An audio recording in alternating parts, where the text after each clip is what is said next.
ঈদ মোবারক। আপনারা সবাই কেমন আছেন? আজকে ঈদ মোবারক এই কথাটা বলতেও নিজের ভিতরে কেমন একটা অশান্তি বিরাজ করছে যে আমরা রাষ্ট্রের সেবক হয়ে, প্রজাতন্ত্রের কর্মচারী হয়ে আমরা আজকে বেশিরভাগ কর্মচারীরাই ঈদের আনন্দ ভাগাভাগি করতে পারিনি, ঈদ উদযাপন করতে পারিনি। আজকে অসংখ্য মানুষ মেসেজ করে বলেছে, মালেক ভাই কোরবানি দিতে পারিনি। অসংখ্য মানুষ ফোন করেছে, হোয়াটসঅ্যাপে মেসেজ দিয়েছে। অবসরপ্রাপ্ত অনেক কর্মচারী, অনেক বয়োবৃদ্ধ মানুষ, ডিফেন্সের কিছু অবসরপ্রাপ্ত মানুষ, তারাও ফোন করে কান্নাকাটি করেছে। আসলে হয়েছে কি, আমার মনটা আবার খুব নরম। আমি না কারো কষ্টের কথা শুনতে পারি না। অসংখ্য মানুষ ফোন করে বলেছে, মালিক ভাই, আত্মীয় স্বজন, পাড়া প্রতিবেশী মানুষের কাছে এখন আর ইজ্জত থাকে না। আমরা সরকারি কর্মচারী, আমরা প্রজাতন্ত্রের সেবক, আমরা সরকারি কর্মচারী হয়েও অনেকে আজকে কোরবানি দিতে পারেনি। এটা এই কথাটা শুনতে কেমন একটা মাথাটা নিচু হয়ে যায়। আমার কাছে আজকে এমনও কিছু মানুষ মেসেজ দিয়েছে যেগুলি আপনারা যদি পড়েন চোখের পানি ধরে রাখতে পারবেন না আপনারা।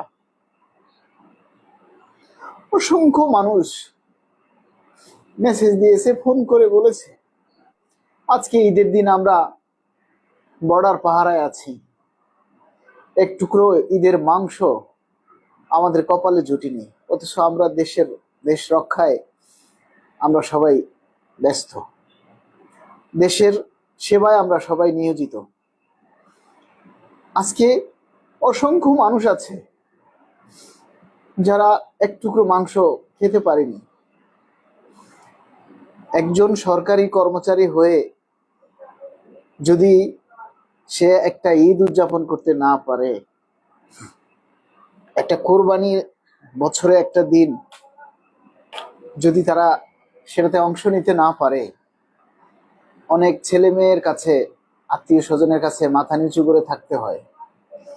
অনেক পাড়া প্রতিবেশী তারা বোঝে না, তারা এটাই জানে যে আমরা সরকারি চাকরি করি, আমরা কেন কোরবানি দিতে পারবো না। এই কথাটা আসলে অনেকেই বিশ্বাস করতে চায় না যে সরকারি চাকরি করলেও সরকার আমাদেরকে সেই সামর্থ্য দেয়নি। আপনি বলেন, যার ৮,২৫০ টাকা বেসিক, বা ৮,০০০, ১০,০০০, ১২,০০০, ১৫,০০০ টাকাও যার বেসিক, যে বোনাস পায় ১৫,০০০ টাকা দিয়ে বলেন গরুর একটা ভাগ পাওয়া যায়? পাওয়া যায় না।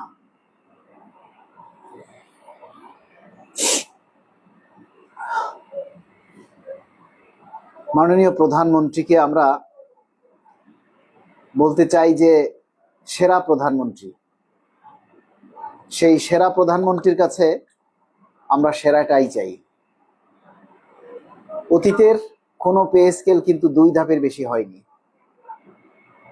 অতীতে যতগুলি পে স্কেল হয়েছে, প্রতিটা পে স্কেল 2 ধাপে বাস্তবায়িত হয়েছে। প্রথম ধাপে মূল বেতন শতভাগ বাস্তবায়িত হয়েছে, আর দ্বিতীয় ধাপে, তাও 6 মাস পর, দ্বিতীয় ধাপে অন্যান্য ভাতাগুলি বাস্তবায়ন করেছে। কিন্তু বর্তমান সরকার এবং সরকারি নীতি নির্ধারকদের কাছ থেকে বিভিন্নভাবে আমরা শুনতেছি যে সরকারের মধ্যে আলোচনা চলতেছে, বিভিন্ন পেপার, পত্রিকা, মিডিয়ার মাধ্যমে আমরা খবরগুলি পাচ্ছি যে 3 ধাপে 3 বছরে পে স্কেল বাস্তবায়ন করবে। 3 ধাপে যদি পে স্কেল বাস্তবায়ন হয়, তাহলে আমরা পে স্কেলের পূর্ণাঙ্গ সুবিধা পাবো 14 বছর পর। 11 বছর তো চলেই গেছে। আর আরো 3 বছর পরে যদি আমরা পূর্ণাঙ্গ সুবিধা পাই, তাহলে 11 আর 3 14 বছর পরে আমরা পে স্কেল পেলাম।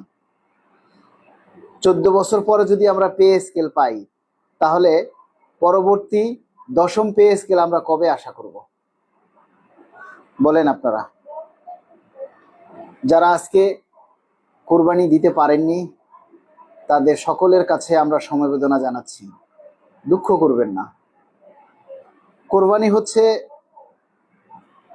এটা আল্লাহ যার উপরে ফরজ করেছে, যার সামর্থ্য আছে সেই দিতে পারে, যার সামর্থ্য নেই তার উপরে কোরবানি ফরজ না। কিন্তু সমাজে বাস করতে গেলে, সমাজে থাকতে গেলে, সমাজের নিয়ম কানুন অবস্থার পরিপ্রেক্ষিতে আমরা অনেকেই ধার দেনা করে হলেও নিজের সম্মান বাঁচানোর জন্য কোরবানি করি। কিন্তু আমাদের বেশিরভাগ কর্মচারীরাই ঋণের দায়ে জর্জরিত। অসংখ্য ঋণ করে তারা চলতে পারতেছে না। আজকে আসলে অনেক কিছু বলে ফেলেছি। আমরা প্রধানমন্ত্রীর কাছে শুধু এইটুকুই দাবি করি যে, মাননীয় প্রধানমন্ত্রী, আপনি অন্যান্য সরকারকে অতিক্রম করে, অন্যান্য সরকার, অতীতের যত সরকার ছিল সব সরকারের সকল নিয়ম কানুন সবকিছুর ঊর্ধ্বে গিয়ে আপনি ভালো একটা সম্মানজনক একটা পে স্কেল আমাদেরকে উপহার দেন। আপনার পে স্কেলটা যেন অতীতের সরকারের চাইতেও খারাপ না হয়। আপনি যে পে স্কেলটা দিবেন সেটা যেন ওই ফ্যাসিস্ট সরকারের চাইতেও খারাপ না হয়। আপনার কাছে শুধু এতটুকুই বলার, যে ফ্যাসিস্ট সরকার যে পে স্কেল দিয়েছে তার চাইতে যেন আপনার পে স্কেল খারাপ না হয়। আমরা চাই তার চাইতে যেন সেরা হয়। ফ্যাসিস্ট সরকারও 2 ধাপে পে স্কেল বাস্তবায়ন করছে। আমরা চাই না আপনি 3 ধাপে পে স্কেল বাস্তবায়ন করুন। আমরা 2 ধাপের বেশি কেউ সমর্থন করি না। আমরা আপনি 2 ধাপ করেন না বা 3 ধাপ করবেন না 4 ধাপ করবেন না 6 ধাপ করবেন সেটা জানি না। আমরা প্রথম ধাপে শতভাগ বেসিক বাস্তবায়ন চাই, এর কোনো বিকল্প নেই। আমরা সত্যি কোনো আন্দোলনে যেতে চাই না। আমাদেরকে কোনো আন্দোলনে যেতে বাধ্য করবেন না। আমরা পরিবারবর্গ নিয়ে যখন পারবো না, যখন দেয়ালে পিঠ থেকে যাবে, তখন কিন্তু পরিবারবর্গ সহ আমরা সবাই রাজপথে নেমে যেতে বাধ্য হব। তাই আপনারা, আপনাদের কাছে, সরকারি নীতি নির্ধারকদের কাছে আমরা শুধু এতটুকুই জানাই বা এতটুকুই বলি যে অতি দ্রুত 7 জুন বাজেট অধিবেশন শুরু হবে, এর আগেই আমরা সরকারের কাছ থেকে একটা আনুষ্ঠানিক ঘোষণা চাই পে স্কেল বাস্তবায়ন নিয়ে। যে পে স্কেল হচ্ছে, পে স্কেল যে হচ্ছে এটা কিন্তু সরকারের পক্ষ থেকে এখনো স্পষ্ট করেনি। এখনো আমরা যেটা শুনতেছি শুধু মিডিয়ার মাধ্যমে। মিডিয়া কোথা থেকে শুনে আমরা জানি না, মিডিয়ারা কোথা থেকে শুনে আমরা জানি না। মিডিয়া যাদের থেকে শুনে তারা অন্তত আনুষ্ঠানিকভাবে ঘোষণা দিক যে 1 তারিখ পে স্কেল হচ্ছে, 1 জুলাই থেকে পে স্কেল হচ্ছে। সেটা আমরা সরকারের কাছ থেকে আমরা আনুষ্ঠানিক একটা ঘোষণা চাই।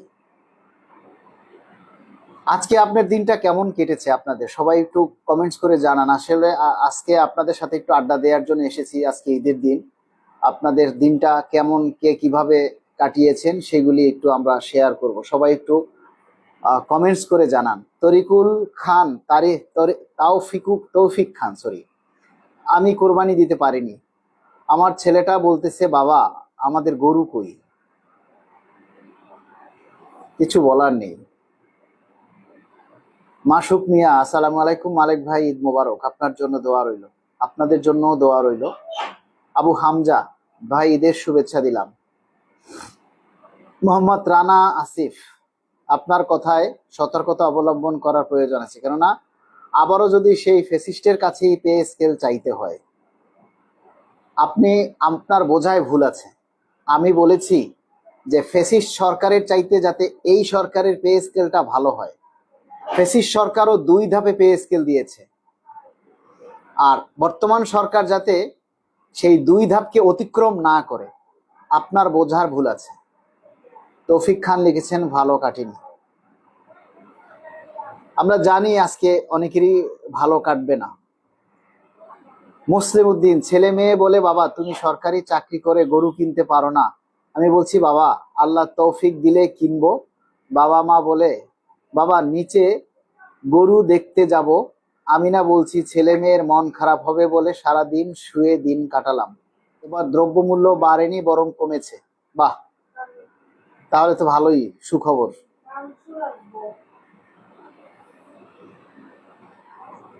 আচ্ছা, জামাল হোসেন লিখেছেন আসসালামু আলাইকুম, যশোর থেকে বলছি, কেমন আছেন ভাই, ঈদ মোবারক।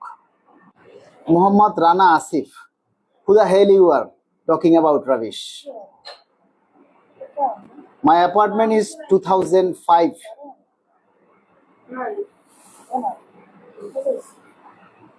বুঝে না বুঝে কমেন্ট করেন কেন? আগে বোঝেন কি বলছি, তারপরে কমেন্টস করেন। কমেন্টস করতেই হবে এমন কোনো কথা নেই, আগে বোঝেন, বিষয়টা বোঝেন। মাতোয়ারা তানি, ঈদ মোবারক ভাইয়া। নাহিদ হোসেন, ঈদ মোবারক। মাটির মানুষ, ঈদ মোবারক। মোহাম্মদ রবিউল ইসলাম, ঈদ মোবারক। মালিক ভাই, সার্ভিস বেনিফিট কি থাকবে এই পে স্কেলে? পুরান কর্মচারীর বেনিফিট, সার্ভিস বেনিফিট থাকবে, অবশ্যই সার্ভিস বেনিফিট থাকবে, প্রতিটা পে স্কেলেই সার্ভিস বেনিফিট থাকে।